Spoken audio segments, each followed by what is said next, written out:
So hello everyone, are के class में आपका स्वागत है। आज मैं आपके सामने जो कॉमन एडजेक्टिव है उसके बारे में बताने जा रहा हूँ, तो जिसका हम यूज़ करेंगे समय नहीं का। यदि आपको वीडियो अच्छा लगा तो आप लाइक एंड सब्सक्राइब जरूर कीजिए। देखिए आपके सामने स्क्रीन पे लिखा है, देखिए यहाँ पे कॉमन नाउन, जो कॉमन एडजेक्टिव है उसका यूज़ किस प्रकार से नाउन के पहले एडजेक्टिव का प्रयोग करते हैं, तो उसी प्रकार दिया गया है यहाँ पे।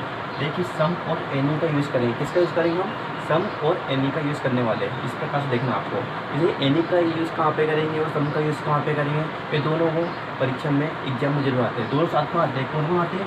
एक सम आता है साथ में और एक एनी आता है। तो दोनों में से हमको एक सिलेक्ट करना होता है, तो इसको फिलिंग द ब्लैंक के रूप में आता है, तो इसको फिल करना रहता है, हमको सम लगाना रहता है या फिर एनी लगाना रहता है। तो आगे देखिए इस प्रकार हम पहले देखते हैं सम का यूज़ किस प्रकार करते हैं, कहाँ पे करना है और किस कैसे नाउन के साथ करते हैं, और कैसा नाउन कैसा होना चाहिए सम के यूज़ करने के लिए। नाउन काउंटेबल होना चाहिए और अनकाउंटेबल होना चाहिए। देखिए आप लिखा है सम का यूज़ करने के लिए हमारा नाउन जो जो प्लूरल नाउन हो जाए, काउंटेबल भी होना चाहिए, और जो जिसको हम गिन सकते काउंटेबल होता है, और काउंटेबल कैसा होना चाहिए? प्लूरल होना चाहिए। कैसा होना चाहिए? प्लूरल काउंटेबल होना चाहिए। देखिए यहाँ पे काउंटेबल। अच्छा, एक और दिया सम के यूज़ करने के लिए जो अनकाउंटेबल होता है और वो अनकाउंटेबल सिंगुलर होना चाहिए। जैसे कि वाटर हो सकता है, बॉयल हो सकता है, तो जैसे कि अनकाउंटेबल जिसको हम गिन नहीं सकते, जैसे स्टार हो सकता है, मनी हो सकता है। मनी भी नोट में गिनते हैं, नोट में तो मनी आता है, नोट आता है तो काउंटेबल होता है, और मनी आता है अनकाउंटेबल होता है। तो ऐसे कुछ डिफरेंस होता है अनकाउंटेबल के यूज़ करने के लिए हमको इसमें इन बातों का ध्यान रखना रहता है। आगे देखिए इसमें दिया गया है कुछ फिलिंग द ब्लैंक दिया गया है और उसको करेंगे हम। तो सम का यूज़ करने के लिए आपको एक बात जरूर ध्यान रखनी है, काउंटेबल हमारा प्लूरल होना चाहिए और अनकाउंटेबल रहेगा तो सिंगुलर रहेगा। तो दोनों का डिफरेंस से सम के यूज़ करने के लिए देखिए यहाँ पे लिखा है, यहाँ पे सेंटेंस इस प्रकार आएंगे, तो सेंटेंस को हम इस प्रकार से फिल कर सकते हैं। लिखा देयर आर खालिस्तान बॉयज इन द क्लास, मतलब कि यहाँ पे। तो अब हम क्वेश्चन हल करने से पहले कुछ हम इसमें से कुछ एक चीज़ यहाँ ध्यान रखनी रहती है हमको, जो सम का यूज़ करने के लिए हमको अफर्मेटिव सेंटेंस होना चाहिए। यहाँ पे क्या होना चाहिए? तो सम को यूज़ करने के लिए जो हम सेंटेंस है, सेंटेंस कैसा होना चाहिए? अफर्मेटिव होना चाहिए। अफर्मेटिव का मतलब होता है सकारात्मक वाक्य होना चाहिए, मतलब कि सकारात्मक वाक्य या पॉजिटिव सेंटेंस हमारा होना चाहिए, तब हम सम का यूज़ कर सकते हैं, है ना। देखो सेंटेंस लिखा देयर आर, देखो यहाँ पे नोट नहीं आया तो अफर्मेटिव सेंटेंस बॉय लिखा है खालिस्तान बॉयज़ इन द क्लास। क्या लिखा? खालिस्तान बॉयज़ इन द क्लास। तो बॉयज़ हमारा प्लूरल सब्जेक्ट है। क्या है? Plural, sorry subject plural noun है। क्या है? प्लूरल नाउन है। तो इसके अकॉर्डिंग हम किसका यूज़ कर देंगे? सम का अकॉर्डिंग यूज़ कर देंगे। किसका यूज़ करेंगे? सम का यूज़ कर देंगे। इसी प्रकार देखो यहाँ पे लिखा है कि जो काउंटेबल प्लूरल होना चाहिए, तो प्लूरल आ गया। इसके बाद सेकंड नंबर पर देयर इज खालिस्तान वाटर इन द पॉट, तो क्या लिखा? पोट लिखा है। तो ये भी सेंटेंस हमारा अफर्मेटिव, जो अनकाउंटेबल वाटर है वो सिंगुलर है, तो इसके अनुसार भी हम क्या लगा सकते हैं? यहाँ पे भी सम का यूज़ करेंगे। ठीक है साथियों, अब आगे देखते हैं।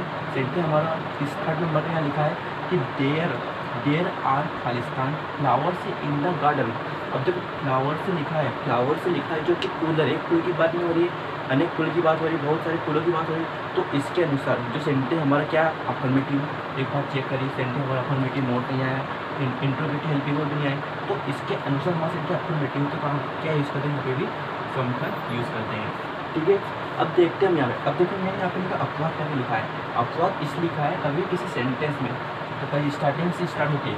अब देखो अपवाद में क्या होता है? यहाँ पे वुड से स्टार्ट हुआ, तो यहाँ पे मैं लिखता हूँ कभी सेंटेंस वुड से स्टार्ट हो, या वुड से स्टार्ट हो, या विल से स्टार्ट हो, मतलब इन चीज़ों से स्टार्ट होता है इंट्रोगेटिव में। मतलब यहाँ पे वुड आ गया, वुड यू लाइक खालिस्तान की, तो ये सेंटेंस अपवाद है, तो इसके अनुसार भी हम क्या यूज़ करेंगे? यहाँ पे सम का यूज़ करेंगे। किसका यूज़ करेंगे? यहाँ पे भी सम का यूज़ करेंगे। ठीक है, अब देखो could you pass Khalistan salt, क्या तुम नमक जब बोलते हैं किसी पंगत प्रोग्राम बैठते हैं तो हम नमक इसको पास करने के लिए बोलते हैं, क्या देने के लिए बोलते हैं? Could you some, could you pass some salt. तो इस प्रकार से यहाँ पे इसका यूज़ करते हैं। तो यहाँ पे भी क्या आ जाएगा? सम का यूज़ हो जाएगा। तो देखो आपको एक बात जरूर ध्यान रखनी है कि हमको सम का यूज़ करने के लिए हमारा सेंटेंस अफर्मेटिव होना चाहिए। यदि किसी sentence will could say start होता है, तो उसके लिए भी हम किसका यूज़ करते हैं? किसका यूज़ करते हैं? सम का यूज़ करते हैं। ये हमने सम का यूज़ करने का तरीका बताया। अब आगे ही आपके लिए अब मैं एनी का ही इस पर ऐसे ही बताने की कोशिश करता हूँ। देखो एनी के यूज़ करने के लिए भी मैं आपको अच्छे से एग्जाम्पल लिखने की बताता हूँ। अब देखो यहाँ पर मैं लिख देता हूँ, यहाँ पर कुछ अच्छे तरीका बताने की कोशिश करता हूँ। एनी है ना, तो एनी देखिए एनी के यूज़ करने के लिए, किसके लिए, एनी को यूज़ करने के लिए, एनी दिया गया। एनी हम दो टाइप के लिए यूज़ करते हैं। एनी का मतलब कोई होता है, कोई है ना, कोई इसको लिख सकते हैं कोई। एनी यदि किसी सेंटेंस नेगेटिव सेंटेंस होता है, नेगेटिव सेंटेंस। अब जब मैं नेगेटिव वर्ड लिख रहा हूँ तो नेगेटिव समझना है कि सेंटेंस नेगेटिव होता है, नकारात्मक वाक्य होता है। नेगेटिव का मतलब क्या होता है, नोट आना चाहिए, क्या चाहिए, नेगेटिव नोट आना चाहिए। यदि किसी सेंटेंस में इंट्रोगेटिव रहता है, इंट्रोगेटिव में हमारी हेल्पिंग वर्ड पहले आती है, इंटेरोगेटिव। आपको पता है इंट्रोगेटिव में हमारी हेल्पिंग वर्ब क्या आती है, पहले आती है। तो हम इसको इस प्रकार से कर सकते हैं। आगे देखिए थोड़ा सा आप, तो देखिए यहाँ पे इंट्रोगेटिव में क्या होता है कि इंट्रोगेटिव में हेल्पिंग वर्ब पहले आती है। Helping verb will, could, should, will, has, have, been, तो जो भी हमारी हेल्पिंग वर्ब पहले आती है। देखो मैं आपको सामने एक नेगेटिव सेंटेंस लिखता हूँ। नेगेटिव सेंटेंस यहाँ पे देखिए, जैसे लिखा आई डू नॉट, पहले नंबर पर लिखा है आई डू नॉट। अब जब हमारा डू नॉट नेगेटिव आ गया तो यहाँ पर मैं बताऊँगा सेंटेंस पूरा लिखने को, तो आई डू नॉट फ्रेंड्स लिख देते हैं। क्या लिखते हैं, आई डू नॉट फ्रेंड्स। अब देखो आपको यहाँ पे कुछ सेंटेंस दिया रहेगा, सेंटेंस में ना हो ये डिटरमाइन दे देगा कि दोनों से एक सिलेक्ट करना है। आपको बताया सम का यूज़ करने से हमारा अफर्मेटिव सेंटेंस होता है। यदि विल कुड से स्टार्ट होता है तो सम का यूज़ करेंगे। अगर नेगेटिव सेंटेंस लिखा तो इसके अनुसार किसका यूज़ करेंगे, एनी का यूज़ करेंगे। इस प्रकार का कौन सा भी सेंटेंस दे दो, नोट आया तो एनी लगाना हमको, तो दो चॉइस करने के लिए आपको देता है, तो उसके अनुसार लगा सकते हैं। अब सेकेंड नंबर का लिखिए, तो सेकेंड नंबर में हमारी हेल्पिंग वर्ब पे लाएगी do you have, do you have, यहाँ पे ब्लैंक आ जाएगा। तो ब्लैंक के बाद क्या आ जाएगा, फ्रेंड आ जाएगा। क्या आएगा, तो फ्रेंड लिख देता हूँ, फ्रेंड आ जाएगा ना। फिर आपको क्वेश्चन मार जाएगा क्योंकि इंट्रोगेटिव हेल्पिंग वर्ब पिलाइए, do you have person friends है।